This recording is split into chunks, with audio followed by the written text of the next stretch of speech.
Welcome back. You are tuned in to the next room with Jane.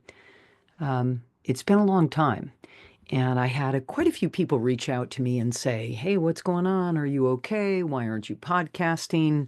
What's happening?"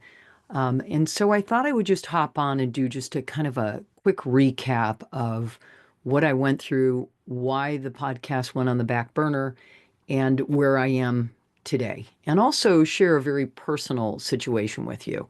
I think it will really put a lot of perspective, not only for me, but also it possibly may help someone out there that is going through something similar. Okay, so first and foremost, I haven't done a show in a long time because I was busy writing another book, complete departure from the next room. I wrote Deep Dive 365 with my friend Barbara.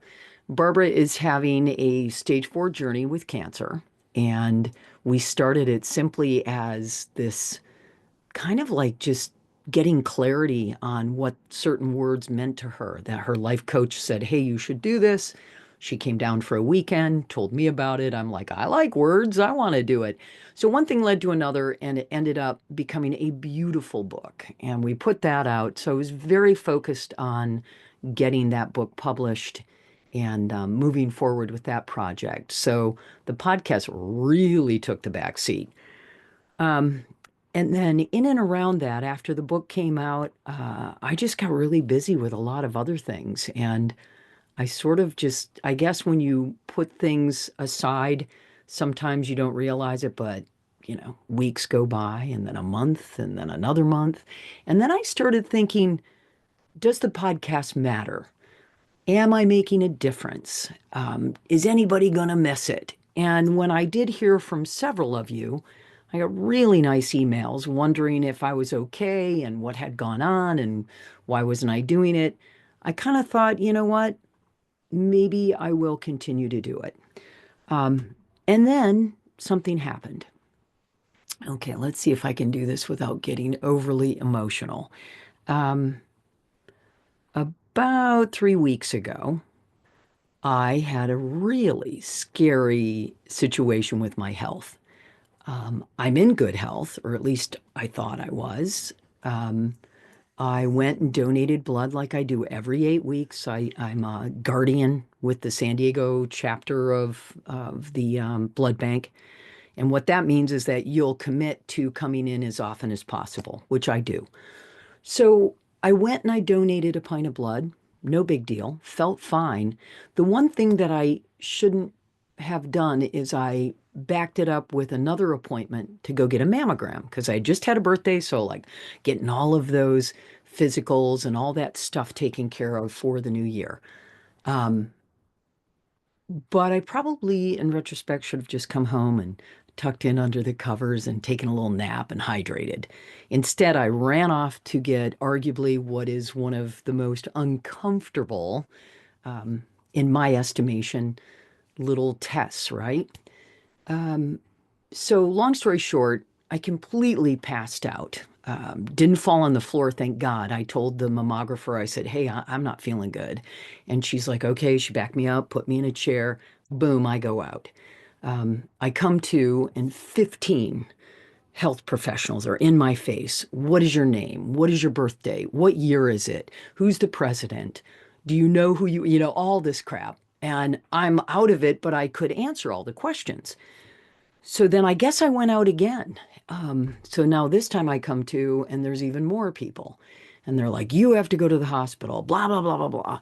And I'm like, "Can I just sit here for a second?" And they're like, "Well, if you were my family member." So it was just all this weird stuff happening. And I ended up going to the hospital. I get to the hospital, they give me fluids. The doctors start making their rounds and coming in. And it was weird because here's this arguably healthy 64 something year old who's, doesn't smoke, not overweight, not a heavy drinker. I do like my wine, I will tell you that.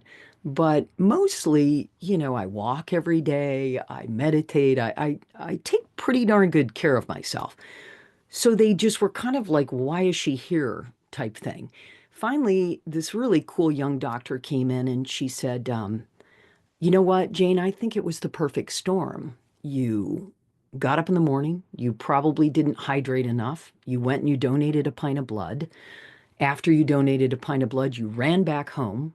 I had some quick granola, and then I got in my car and drove myself 20 minutes to my mammogram. Got there, do not like mammograms at all. I was blessed with a large upper body area, thanks to my grandmother, and it's never comfortable. But I do them anyway because I know it's safety first, right? Um, but after the second or third one, I was just like, oh my gosh, I don't know what's happening. So she just thinks it was a perfect storm, just one of those weird situations where I was probably in my head and on top of maybe not being hydrated enough and given up a pint of B positive blood 2 hours earlier. So they discharge me. They send me home, no medication, nothing. Just, okay, good for you. You're out of here. So I came home, took it super easy, and started babying myself, obviously. But here's what happened. I started thinking, like, holy cow, what's really going on here? And then as it progressed a few days later, I had a moment where I thought, I have this podcast and I'm always telling people to get it together, get their affairs in order, clean out drawers, make sure you write your love letters, make sure you clean up anything with somebody that maybe if you've had a trouble with somebody, you want to clean that up. And I started going through all of that and I'm thinking, huh, I have got to do a podcast about this. Because I am pretty organized, but there's a lot of loose ends. There's a lot of things that I haven't written down that I would want my kids to know how to find. And so I was going through all of that in my head. And at the same time, I'm having a chat with my mom, who's clearly in the next room and has been for almost 15 years. And I was listening to music, and right at the moment that I was talking to her, I'm looking at her picture, my music switched over to Brave by Sarah Bareilles. And if you know anything about that song, it's kind of about really speaking up and saying what really is happening to you. And I burst into tears. Like I sobbed. I didn't cry after the whole incident. I was fine. I was like, I'm tough. I got this. I'm fine. But I lost it. And I thought, oh my gosh, this is really good. This is what I need to have happen. I need to be vulnerable. I need to strip down. I need to stop pretending that I'm this powerhouse and everything's fine, because that's kind of my go-to. I'm an optimist. I'm always looking for that pony in a room full of horse poop. I've always chasing the rainbows and unicorns and all of that good stuff. But honestly, I think maybe at some point that kind of has worked against me where I'm always putting myself second or third or fourth in the grand scheme of things. And I don't know. I've had an awakening, I guess. And so I thought, what the heck? I'm just going to come on here. I'm going to be honest. I'm going to tell you what happened and where my head has been. And then I'm going to say to you, because I'm saying it to me, get it together.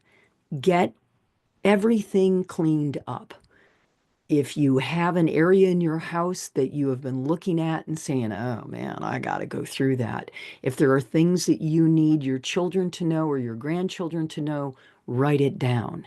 My big thing is I've written love letters to both of my children and my husband and a couple other select people, but they haven't been finished. I mean, they're in a journal. So I want to take those out of the journal and put them on pretty stationery, put them in an envelope with their names on them, and put them in the back of our will so that if, in fact, that happened to be my last day on the planet, um, all that kind of stuff would have been tied up in a loose end. I mean, all those loose ends would have been tied up, right?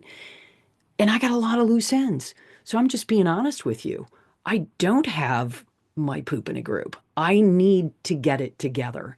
I need to do what I'm always preaching to other people to do, which is clean out, clear out, be honest, attack those spaces in your life. Uh, don't spend time with people that bring you down. Hang out with good people that make you laugh, that love you exactly the way you present yourself. And I had a big thing with that with an old friend who started telling me all the things I've done wrong for the past 40 years. And at first I, of course, Jane, apologize, apologize, apologize, apologize. I'm so sorry. Oh my God. And then the second round of it, I just went, whoa, I think we're done. I don't know how you could stay friends with me if I'm that much of a terrible human being. So letting something like that go really freed me up to have space to have new relationships come in. So I guess that's what I'm saying to you is let the new in. If someone's not treating you properly, it's okay. Bless them, love them, pray for them, send them on their way. It's come to a que sera, sera moment for me, and this is it. I do not want my last day on the planet to be after donating a pint of blood, giving a mammogram, and going to a hospital. I don't want that.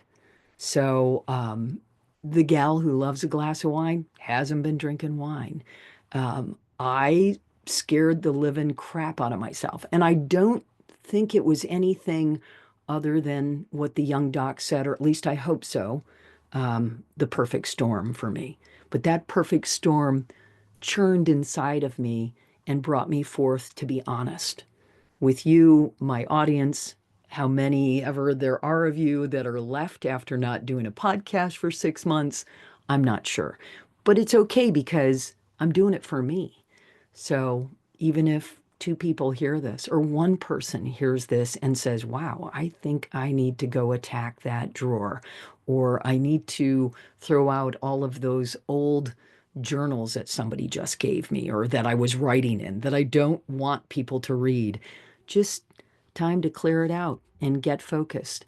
And what's remarkable about this, I'm going to say one more thing about it. I'm going to put my glasses on because I want to get the name of this book perfectly right. Here's another sign. So, one of my dearest friends on the planet, her name is Nancy. I love her to pieces. She lives up in Petaluma. She and I have been friends. Oh, shoot. I think Nancy and I met when we were 22. We're both radio girls. We both have children.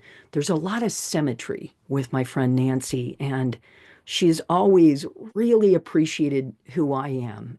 And not that she gives me a pass when I'm being an ass. She calls me on my stuff, and I call her on her stuff.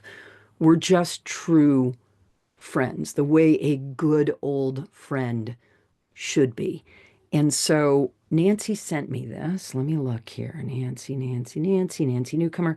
So she said, this is really good. I thought it was really helpful. And so she sends me a link with this book, The Gentle Art of Swedish Death Cleansing. No, Death Cleaning, pardon me. It's by Margarita Magnusson, The Gentle Art of Swedish Death Cleaning. So great. So Nancy sends me that. Then my sister Gail, Gail is remarkable. She's the one in the family that bought everyone the book, I'm Dead, Now What? And gave us all copies. Within 10 minutes of Nancy sending me this link for this book, I turn around and here's my sister, Gail. She goes, I just ordered this, The Gentle Art of Swedish Death Cleaning. So there you have it. A sign, right? Two of the people that knew what I went through, two of my safe people, because I didn't shout from the mountaintops after I had this episode because I felt I was afraid. I was afraid and I was scared. And you don't want to give that energy, at least I don't. And also, I'm so strong. I got this. Nothing can penetrate this. And, obviously my children, my husband, duh, he picked me up from the hospital, Gail, Nancy, pretty much it. My safe place to park my fear. And none of them went into the fear mode with me. Instead, they sent me links to a cool book that is in my cart that I'm going to buy because I need my death cleaning. Not that I'm going to die, at least I hope not, uh, in the next whatever. I really would love to live a nice, healthy, long life and if I'm so blessed, have grandkids and travel some more, but we don't know. And that's the gospel truth. Nobody knows. Nobody knows their end game. If they do, good for you if you know, because I don't know. Anyway, that's my story. Sorry to get ultra personal on you, but I needed to literally remove this. And when my mother played brave and put it in my face and made me cry, I was like, all right, I get it. I have to be vulnerable. I have to be honest. I got to strip it down and I have to speak my truth. And this is my truth. So I really appreciate you being here. It's going to be short and sweet. What I would like to do with the podcast moving forward is actually start having guests on again and talk about things that are really deep and meaningful and honest about this journey because um, as we gently age, that time gets shorter and shorter and shorter. And we never know when it's our turn for our light to go out. Um, Super happy mine wasn't a few weeks ago. I'm glad I'm still here. Um, and, whatever perfect storm that was. Oh, and sidebar, that will not stop me from donating blood. I'm actually scheduled to do it again in April. That's just so important to me. I've got this healthy blood. Why wouldn't I give a pint to someone else in need? But I will tell you one thing. I won't be going for a mammogram after that pint. I, I will be coming home, crawling under the covers with a good book and taking a snooze, which is what I should have done a few weeks ago, but whatever. Don't shit on me, right? Thanks again for being here. My dog is down at my feet. She loves being in the studio with me when I record podcasts. And it feels good. Feels good to be back. Feels good to be honest. And as always, I am so pleased to have you here on The Next Room with Jane Asher. Thanks again for being here. This is what we have to do when we're 64. We got to put our glasses back on so we can see how to stop the recording. If you can be anything on the planet, please, please, please be kind.